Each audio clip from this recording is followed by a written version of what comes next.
자, 오늘 하나님의 말씀 우리가 잘 아는 말씀인데요. 누가복음 19장에 있는 말씀을 보도록 하겠습니다.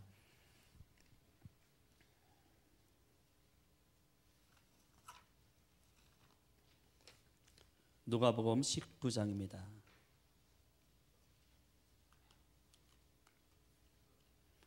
1절에서 9절까지 있는 말씀을 보도록 하겠습니다. 제가 하고 있는 성경 제 127쪽인데요. 찾으셨으면 제가 먼저 읽도록 하겠습니다. 예수께서 여리고로 들어 지나가시더라.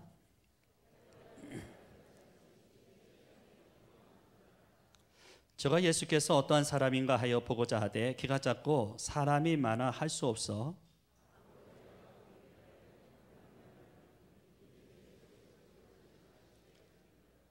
예수께서 그곳에 이르사 우러러보시고 이르시되 삭개오야 속히 내려오라 내가 오늘 내 집에 유하여 하겠다 하시니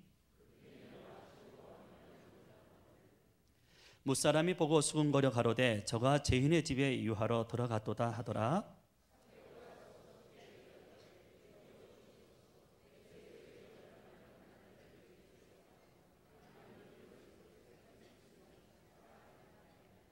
다 함께 읽도록 하겠습니다. 예수께서 이르시되 오늘 구원이 이 집에 이르렀으니 이 사람도 아브라함의 자손이미로다. 아멘.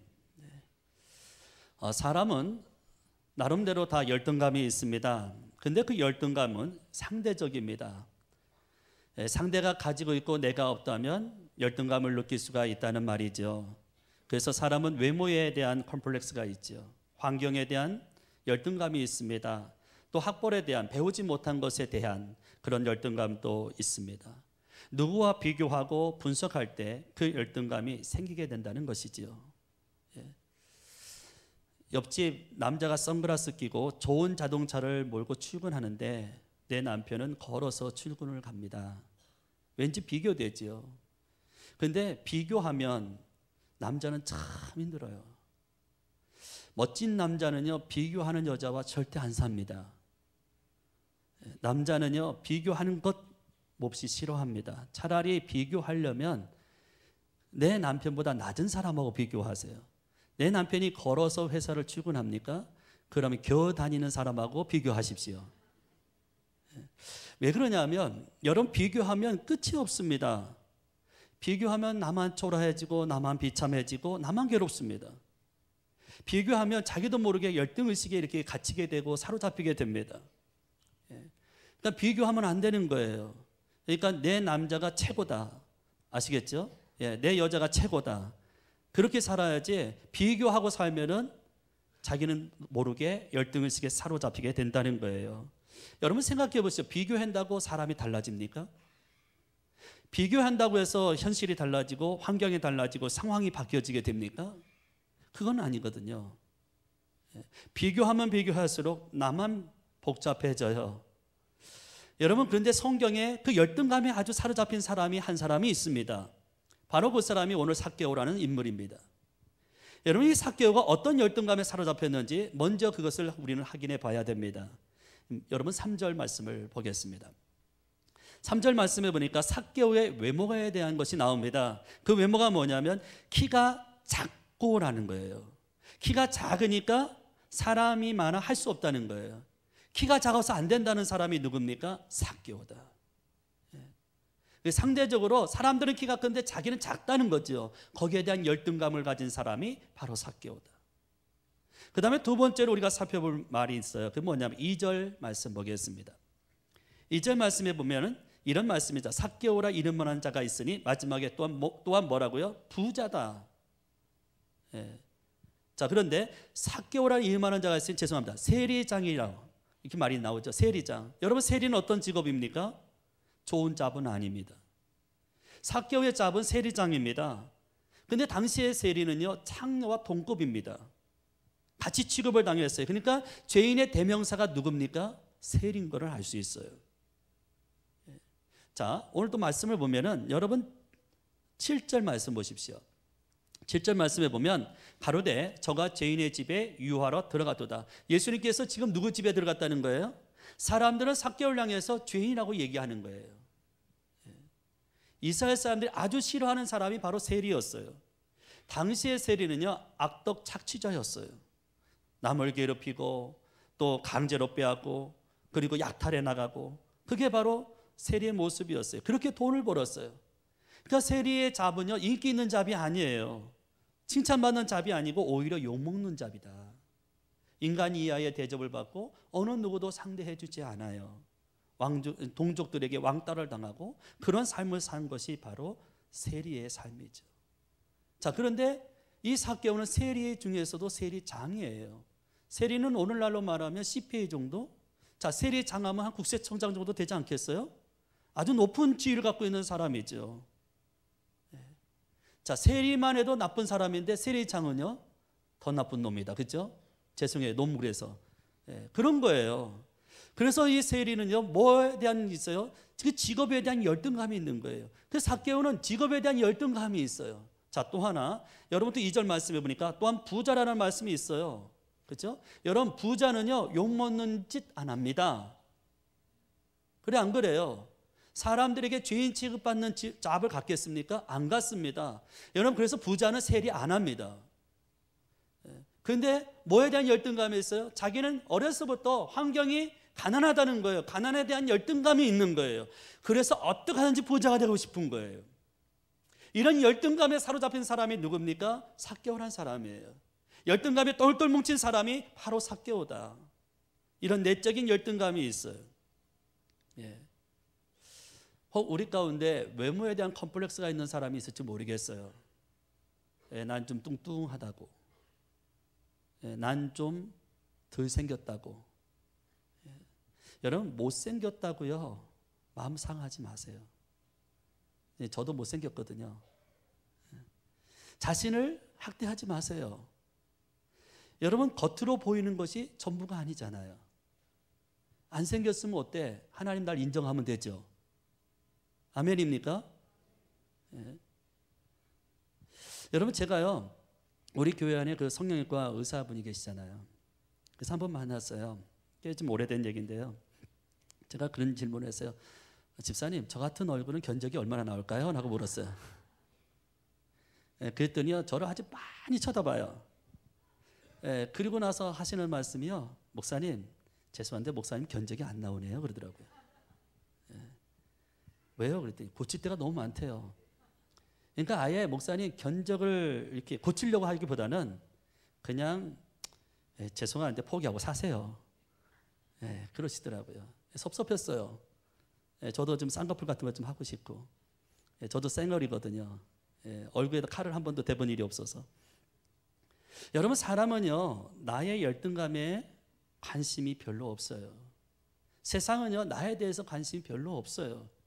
내가 가난하든 부유하든, 내가 배웠든 못 배웠든, 내가 고등학교를 나왔는지 대학을 나왔는지 대학을 나왔는지 거기에 대한 관심이 전혀 없어요. 세상 사람은 나의 열등감에 대해서 관심 가질 여유가 없어요. 그런데 그 열등감에 관심을 누가 갖냐면 내 스스로 갖는 거예요. 그리고 그 내 스스로를 향해서 비난하게 되고 비판하게 되고 손가락질은 누가 합니까? 내가 하는 거지요. 여러분, 삭개오를 보십시오. 삭개오가 그 자기의 열등감을 극복하기 위해서 한 일이 뭔지 아십니까? 돈 버는 일이었어요. 그래서 삭개오는 닥치는 대로 돈을 벌었어요. 악착같이 돈을 벌었어요. 왜요? 돈 버는 게 자기의 삶의 목적인 거예요. 돈만 벌면 열등감 해결된다는 거예요. 키 작은 거 커버할 수 있다는 거예요. 돈만 벌면 가난한 환경에서 벗어날 수 있고, 그래서 부자만 돼봐라, 그러면 이 열등감이 다 사라질 거다. 여러분, 돈이 많다고 해서 열등감에서 사라지게 되나요? 열등감에서 해방될 수 있어요? 자, 부자가 됐어요, 지금 삭개오가. 근데 열등감에서 해방됐습니까? 안 됐어요. 여러분, 삭개오가 세상에 성공했어요. 세리장이니까 출세도 했어요. 지위도 높아졌어요. 그렇다고 해서 그 열등감이 사라집니까? 좋은 옷을 입었어요. 장이니까 남은 놈과 구별되고 차별되는 옷을 입었어요. 아주 세련된 옷을 입었습니다. 그런다고 해서 그 열등감이 사라집니까? 고급 자동차를 몰고 다닌다고 해서 그 열등감이 사라집니까? 많이 배웠다고, 똑똑하다고, 박사학위 가졌다고 해서 그 열등감이 사라집니까? 저도 사춘기 때요, 열등의식이 좀 있었어요. 여러분이 봐도 제가 좀 얼굴이 벌잖아요. 그죠? 예? 얼굴이 좀 남들보다 붉은 편이에요, 제가. 그래서 친구들이 별로 저를 안 좋아했어요. 전 너무 감사해. 우리 에브리데이 교회는 저를 너무 좋아하시더라고요. 참 감사해, 그런 의미에서. 특히 여름이 되면요, 날씨가 무덥잖아요. 가만히 있어도 불쾌지수가 막 높아가는데 저만 보면 덥대. 예, 저만 보면 난로 같은 거야 막. 예. 아니 바닷가 색깔이 나면 시원한 맛이라도 있는데 얼굴이 붉으니까 막. 예. 지금 그래도 좀 많이 양호한 편이에요. 예. 그래서 제 얼굴 보면 짜증난대요. 그래서 얼굴에 대한 그 고민이 참 많았어요. 얼굴에 대한 컴플렉스가 생겼어요. 예. 열등감이 내 안에 자리 잡기 시작했어요. 예. 그래서요, 어머니 화장품에 손을 대봤어요. 그 화장품 바르면 그래도 빨간 게 좀 되지 않을까 해서. 여러분, 그렇다고 해서 그 빨간 얼굴이 사라집니까? 가릴 수는 있어요. 잠깐은 있어요. 그렇다고 해서 빨간 얼굴 자체가 사라지는 건 아니잖아요. 부모를 원망해 보기도 했어요. 왜? 왜 나를 이렇게 빨갛게 나가지고, 아니 보통 사람처럼 좀 뽀얗게 나면 안 되나? 왜 이렇게 나를 빨갛게 나가지고 친구들한테 덥다는 소리 듣고 짜증난다는 소리 듣고 왜 이렇게 살아야 되나? 그리고 하나님께 대한 불량도 했어요. 아니 날 만드신 분이 그분이잖아. 뱃속에서 날 지으셨으니까. 아니 하나님 왜 하필이면 저를 이렇게 붉게 만들어가지고 붉은 인생을 되게 만들었어요? 제가 그랬어요. 마음 한구석에서 나도 모르게 열등감에 사로잡힌 거죠. 그러다가 신학대학을 갔어요. 신학대학 가서 신학과에 들어갔고요. 구약신학을 공부합니다. 전공 과목입니다. 근데 교수가 점수를 안 주네요. 학점이 나와야 되잖아요. 점수가 안 나오니까 속에서 부글부글 끓더라고요. 아니 출석 100% 다 했어요.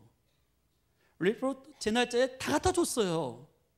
시험 보는 날짜에 정확히 들어와서 시험 다 보았습니다. 근데 점수가 안 나오는 거예요. 참 이상했어요. 이해할 수도 없고.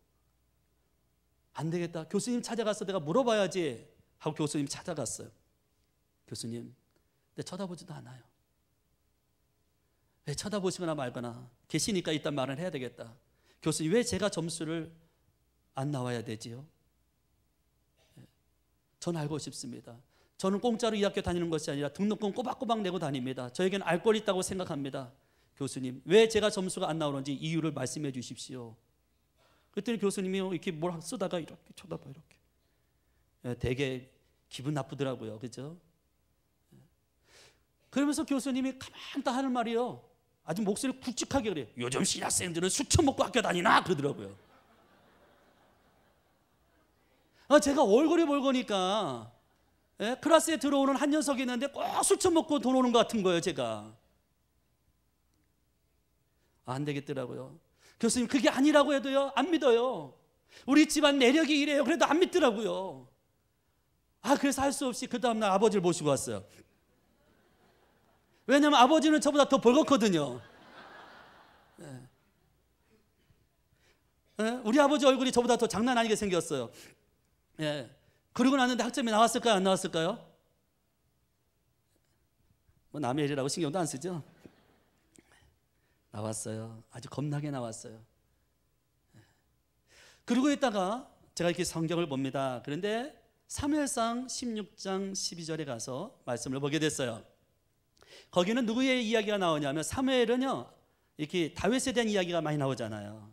그 다윗에 대한 이야기를 이렇게 듣게 됐어요. 근데 거기에 이런 말씀이 있어요. 12절에 그의 빛은 붉고 눈은 빼어나고 얼굴이 아름답더라. 그 아름다움의 기준이 뭐냐면 일단 얼굴이 붉어야 된다는 거예요. 난 거기서 은혜 받았어요. 위로가 되더라고요. 왜? 맨 끝에는 아름답다는데 처음에 뭐예요? 얼굴이 빛이 붉어야 된다는 거야. 얼굴이 뽀얀 사람은 이거 이해 못해. 그리고 또 하나, 믿음 좋은 사람은 얼굴이 붉어야 되겠구나 일단. 그러니까 내가 믿음 좋잖아, 그죠? 대답이요. 아니에요? 일단 믿음 좋으려면 얼굴이 붉어야 돼. 김수경 집사님 믿음 좋으신 거 내가 알아요. 그러니까 마음이 편안해요. 그날 이후로 내 안에 있던 그 열등감, 그것이 사라지더라고요. 사람은요, 이 열등감이 어느 날 갑자기 생긴 것이 아닙니다. 하루아침에 열등감이 이루어진 것도 아닙니다. 오랜 시간 동안 많은 사람과 관계 속에서 이 열등감이 우리 안에 자리 잡게 되는 거예요. 여러분, 삭개오는요, 오랜 세월 동안 열등감에 갇혀 있었습니다. 열등감에 뭉쳐 있었습니다. 근데 그가 변했습니다. 어떻게요? 5절 말씀 보겠습니다. 5절 말씀 우리 함께 했습니다. 시작. 예수께서 그곳에 이르사 우러러 보시고 이르시되 삭개오야 속히 내려오라 내가 오늘 내 집에 유하여야 하겠다 하시니. 지금 삭개오와 예수님이 만나는 장면입니다. 삭개오가 예수님을 만나니까 변화됩니다. 여러분, 이 삭개오는 어디서 살고 있습니까? 1절 말씀에 보니까 여리고에 살고 있습니다. 여리고에서 주님이 일으키신 기적이 두 가지가 있습니다. 한 가지가 뭐냐 하면 소경 바디메오 사건입니다. 소경 바디메오가 블라인드 퍼슨이잖아요. 앞을 못 보는 사람입니다. 캄캄한 인생입니다. 불행한 인생을 살아가는 사람이죠. 그런데 그가 예수님을 만나서 눈을 뜨게 됩니다. 여러분, 주님을 만나면 능력이 나타나는 줄로 믿습니다. 주님을 만나면 우리의 삶에 기적이 일어나는 거예요. 이 블라인드 퍼슨이 주님을 만나고 나니까 세상을 보는 눈이 뜨게 되겠는 거예요.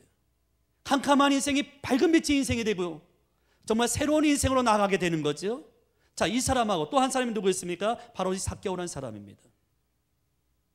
이 블라인드 퍼슨이 주님 때문에 고침을 받았고 세상에 눈을 뜨고 다니니까 사람들이 정말 그분 대단하구나, 예수님 대단하구나, 그리고 예수님을 따라다닙니다. 그리고 여러분, 삭개오도 여리고에 있으니까 예수님에 대한 소문을 들어요, 안 들어요? 듣게 됩니다. 그래서요, 그 소리 듣고 3절 말씀 보십시오. 예수님은 과연 어떤 분일까? 예수님은 누굴까? 도대체 어떤 분이시길래 소경 바디메오의 눈을 뜨게 하시는 걸까? 나도 그분을 만나면 변할까? 소경이 그분을 만나서 새로운 인생을 살듯이 나도 그분을 만나면 변하겠지? 나도 그분을 만나면 달라지겠지? 고민이 생기기 시작했어요. 그리고 주님께 관심을 갖기 시작했어요. 그래서 삭개오가 예수님을 만나는 거예요. 오늘 우리 안에 이런 고민이 있기를 바랍니다. 주님을 만나기는, 주님을 사모하는 마음, 갈급하는 마음, 주님 없이는 안 된다라고 하는 이런 마음이, 삭개오 같은 이런 마음이 내 안에 있기를 바랍니다. 그래서 삭개오가 어떻게 합니까? 돌출 행동을 하죠. 아주 우스꽝스럽게. 여러분, 삭개오의 그 옷이요, 굉장히 화려했을 거예요. 왜? 세리장이니까. 그렇죠? 그런데 그 모습을 가지고 뽕나무 위로 올라갑니다. 얼마나 우스운 일입니까? 체면 다 버리고. 솔직히 삭개오는 지금까지 살아온 인생이요, 자기밖에 몰랐습니다.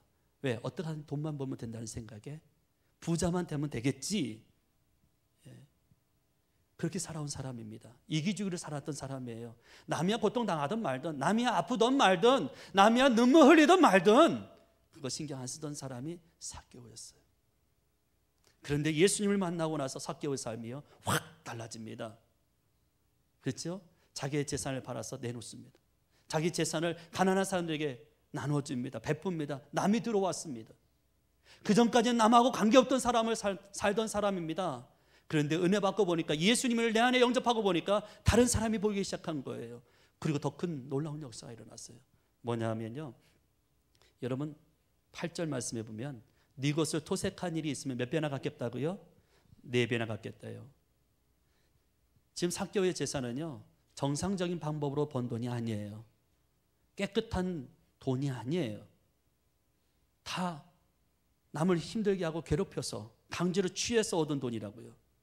자, 그럼 삭개오의 돈은 토색한 거예요? 토색한 거 아니에요? 토색한 거예요. 그거 4배나 갚겠다면 삭개오는 뭐가 되는 거예요? 하루아침에 상거지가 되는 거예요. 여러분, 이거 보통 사람 같으면 이해가 됩니까? 이거 미친 것 아니야? 저거 예수 믿더니 미쳐버렸네 저거, 이렇게 말할 수 있잖아요.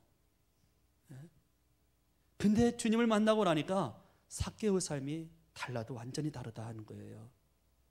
여러분, 성경에 많은 인물들이 있습니다. 위대한 삶을 살아가는 사람들의 그 계기가 무엇인지 아십니까? 하나님을 만났다는 거예요. 예수님을 만났다는 거예요. 그리고 예수님을 만나서 성령을 체험했다는 거예요. 그리고 성령을 체험하고 나니까 그의 삶이 위대한 삶으로 나아가고 있다는 거죠. 그래요, 주님을 만나면 우리 인생이 달라질 줄로 믿습니다. 우리 인생이 새로워질 줄로 믿습니다. 도저히 변화될 것 같지 않는 남편도요, 예수님 만나면 변하는 거예요. 여러분, 우리 가족을 보십시오. 배우자들이 있잖아요. 참 안 변해. 예. 그럼 우리 자녀들은, 내가 낳은 자식들은 변할 것 같지요? 예. 우리 가족 구성원들 이렇게 보면 변할 것 같잖아요.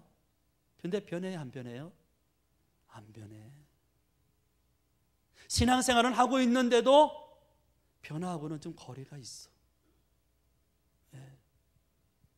수십 년 같이 살아오는데 잘 안 변해. 여러분, 그러나 정말 간절하게 주님을 만나면 누구든지 변할 수 있는 것이 주 안인 줄로 믿습니다. 왜요? 왜 변해야 돼요? 그 이유를 제가 설명해 드릴게요. 하나님이 날 지으셨기 때문에 그래요. 하나님이 날 지으시는데 그냥 짓지 않았어요. 막 짓지 않았어요. 되는 대로 지은 게 아니에요.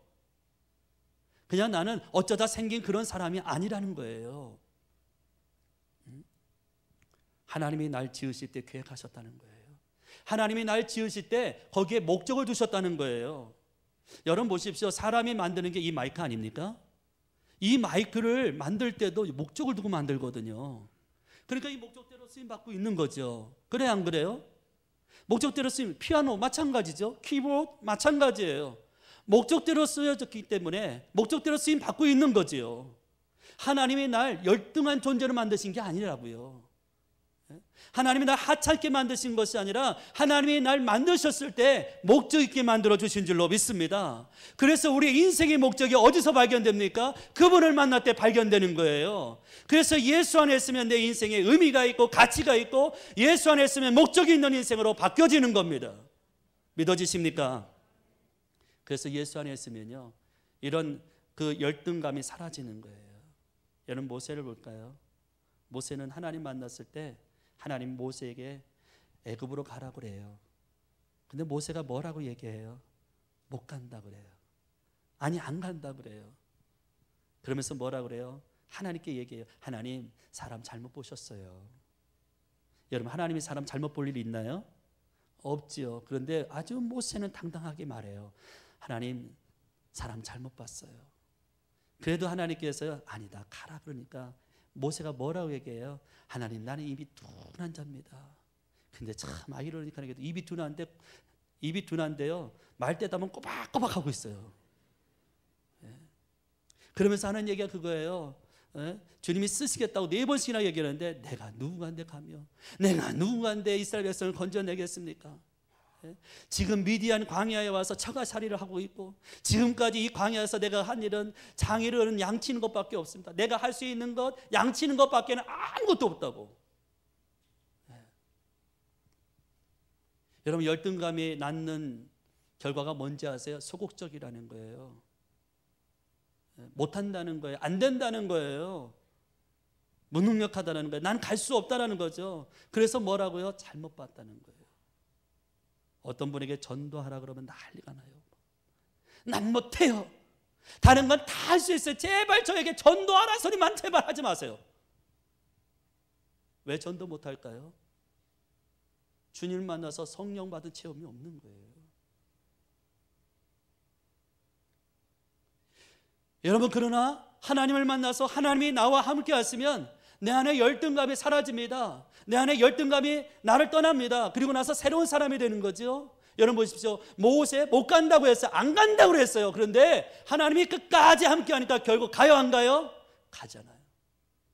모세가 바로 왕 앞에 서요. 그리고 뭐라고? 하나님의 뜻을 전해요. 내 백성 보내라는 거지요. 하나님이 함께 하시면 하나님의 목적대로 온전하게 쓰임받을 줄로 믿습니다. 여러분, 우물가의 여인을 보십시오. 사마리아 여인이잖아요. 예수님을 만났어요. 그렇죠? 그의 인생에 예수님 만나서 삶이 바뀌어지고 뒤집어진 여자잖아요. 여러분, 그런데 그에게 남자가 몇 명? 6명. 당시에 결혼은 계대 결혼을 했어요. 예. 첫째하고 이렇게 결혼을 했는데 자식을 못 낳고 죽으면 또 둘째하고 또 결혼을 하고, 둘째가 또 그래서 자식 못 낳고 죽으면 셋째하고. 그래서 이 여자는요, 한 집에 6형제가 있는 집에 시집간 거예요.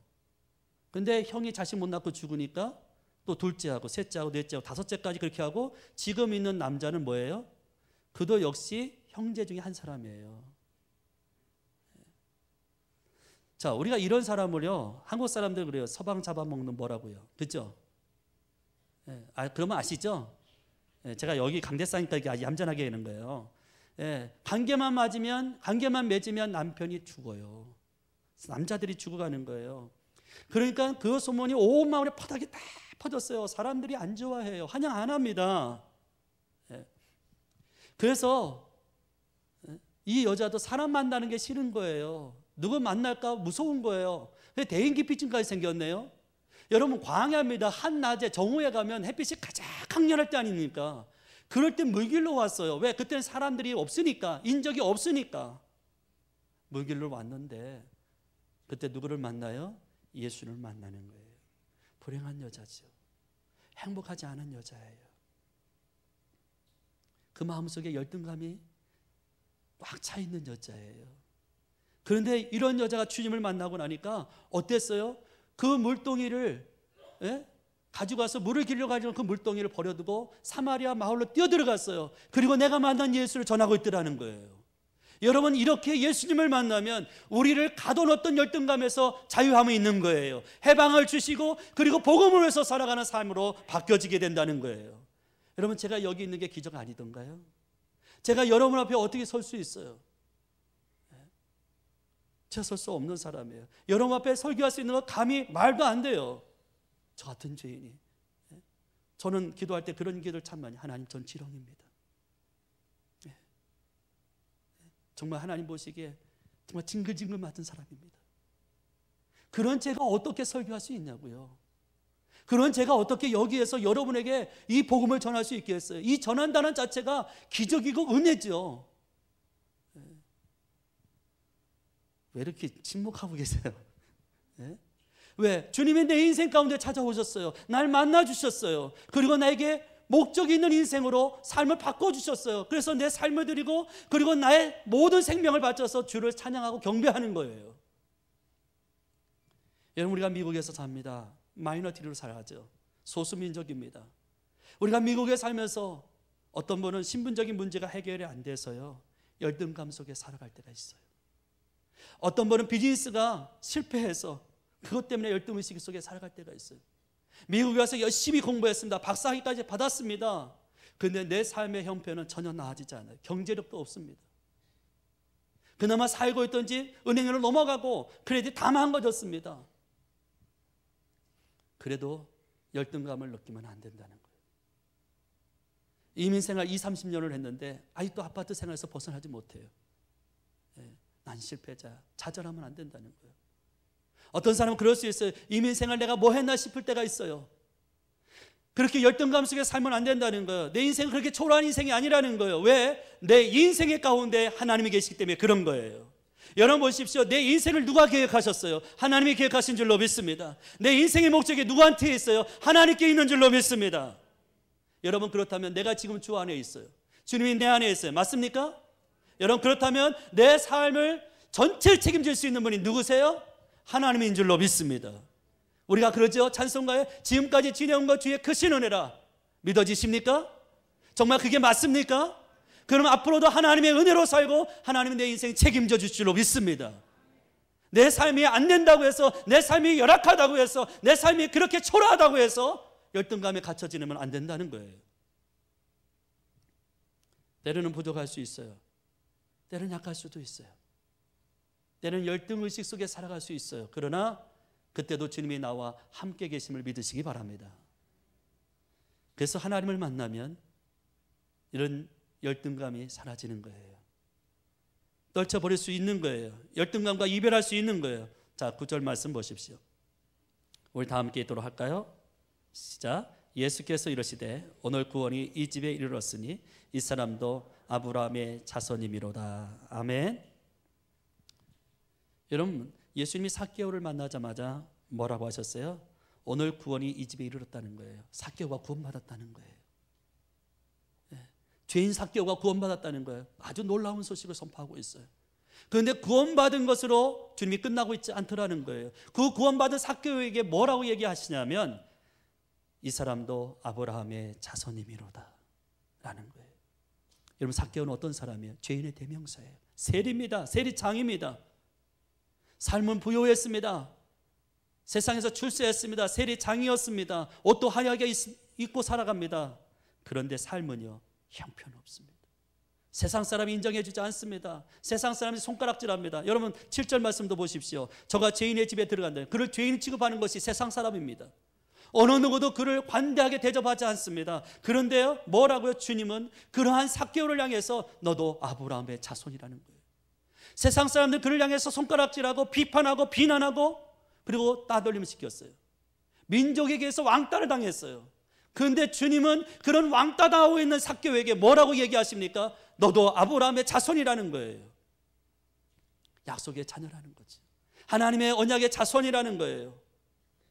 하나님은 이렇게요, 우리 한 사람 한 사람에게 오늘도 찾아오셔서 영적인 자아상을 심어주신 줄로 믿습니다. 열등감 속에 살아가는 사람들에게 오늘 주님 만나주실 뿐만 아니라 그 만나주는 한 사람 한 사람의 마음 가운데 주님은 찾아오셔서 새로운 영적인 자아상을 주는 거예요. 여러분, 요한 웨슬레의 어머니가 수잔나예요. 수잔나는 자식이 19명이에요. 하루 일과를 마치면 이 수잔나는 늘 자식과 함께 예배를 드렸어요. 그리고 예배 드리고 난 다음에 한 사람 한 사람에게 뭐라고 얘기했냐면 넌 누구지? 넌 누구냐? 꼭 물었어요. 한 사람 한 사람에게 넌 누구지? 그렇게요. 그리고 나서 이 수잔나는 그랬어요. 너는 위대한 하나님의 사람이야. 한 자녀 한 자녀에게 똑같은 질문과 똑같은 대답을 주었어요. 넌 위대한 하나님의 사람이야. 그러니까 자식들이요, 위대한 자식이 됐어요. 여러분, 애를 19명 낳으면 여자 인생은 뻔한 거 아니에요? 네. 이 수잔나 엄마가요, 배가 불렀다 꺼졌다, 배가 불렀다 꺼졌다, 그렇게 살았어요. 자식을 19명 낳았으니까 한번 생각해 보세요. 2년에 한 번씩 낳았다고 해도 몇 년이에요 그게? 38년 아니야? 여자 인생 끝난 거지. 애 키우다 판난 거지 뭐. 그래 안 그래요? 저도 자식이 둘 있거든요. 그래도 저는 괜찮아. 왜냐하면 주일이 되면 새벽같이 나와요 쟤는. 그러니까 그런 전쟁 안 해도 돼. 근데 제 와이프는요, 애 둘하고 싸워야 돼요. 막 깨워야 되죠. 그리고 옷 입혀서 야 교회 가자고 하여튼 난리를 치고서 교회 오는 거예요. 근데 여러분 생각해 보십시오. 자식이 19명인데 이 19명 자식을 교회 데리고 가려면 얼마나, 이거 생각만 해도 나 말문이 콱 막히네 이거. 네? 그런데 그런 19명의 자식 가운데 대표적인 사람 제가 두 사람만 소개할게요. 여러분, 감리교회 창시자인 존 웨슬리가 여기서 나왔어요. 네? 여러분, 우리 찬송가의 그 절반곡이라 되는 곡들이 찰스 웨슬리라고 하는 그 아들 속에서 나왔어요. 이런 영적인 자아상, 정말 새로운 자아상, 너는 하나님의 위대한 사람이라는 이런 자아상을 심어줄 때에 우리 인생이 새롭게 바뀌어지는 줄로 믿습니다. 여러분, 현장에서 잡혀온 가늠한 여자를 한번 볼까요?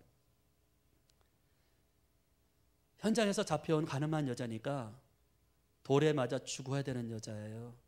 예쁘게 끌고 왔을까요? 인격적으로요? 아니요.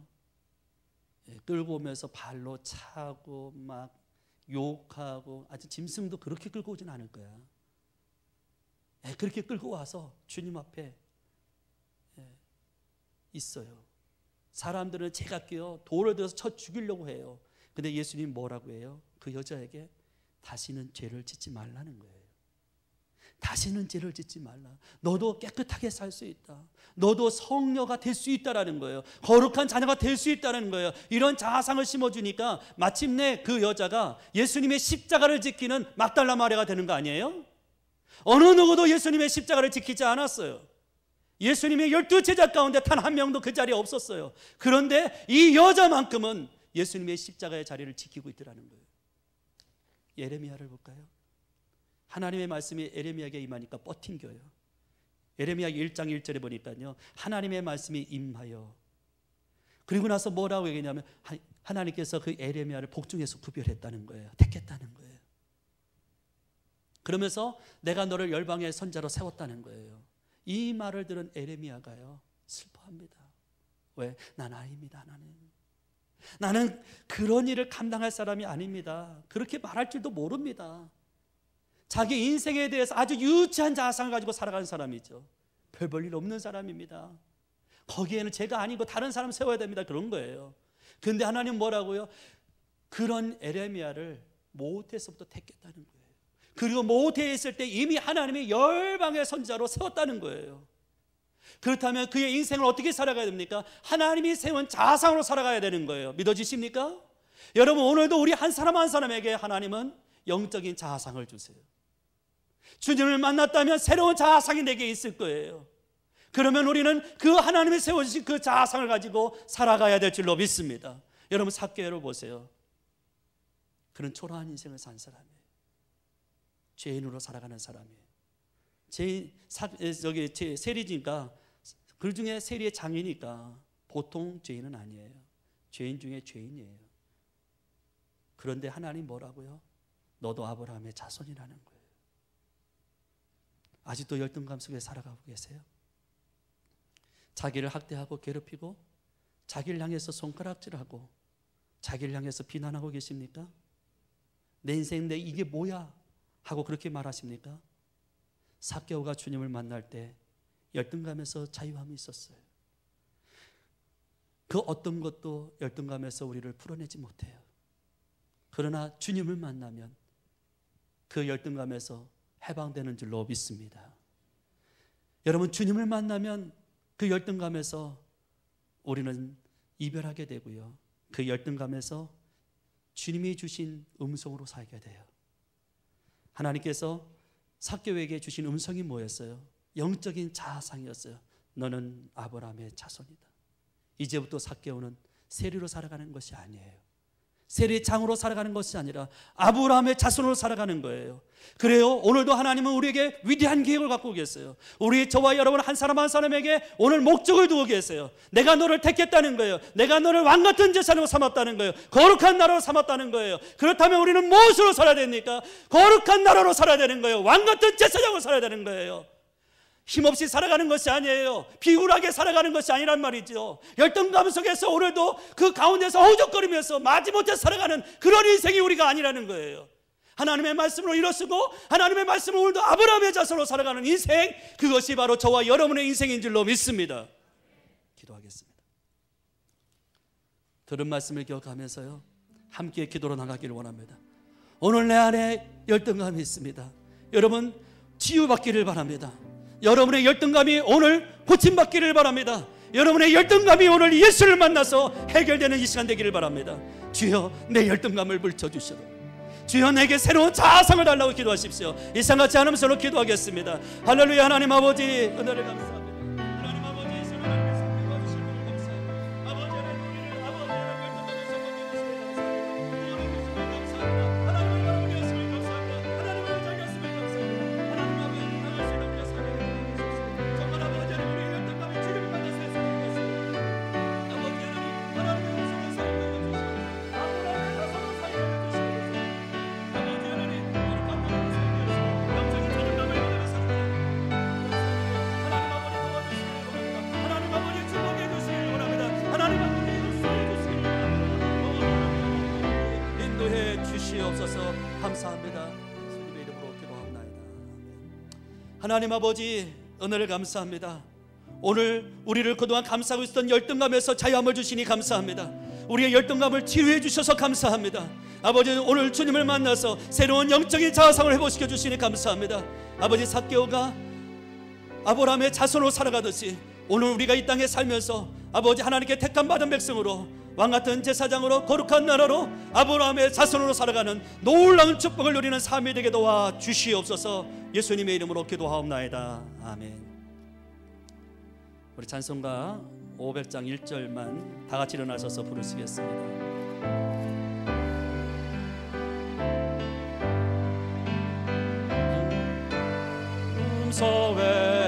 소외를 더 기쁨 없도다. 날 사랑하신 주 늘 계시옵소서. 이쁘고 그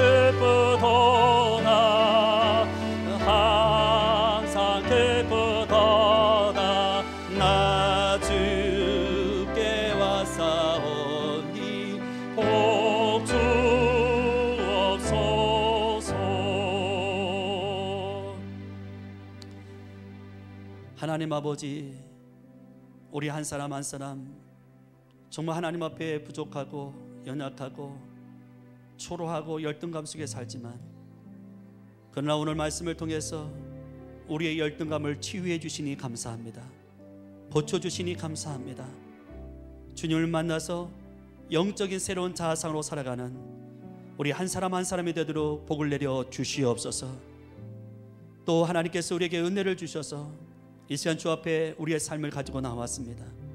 우리의 삶이었고 우리의 생활이었고 우리의 삶의 전체를 주 앞에 올려드립니다. 하나님 아버지, 받아 주시옵소서.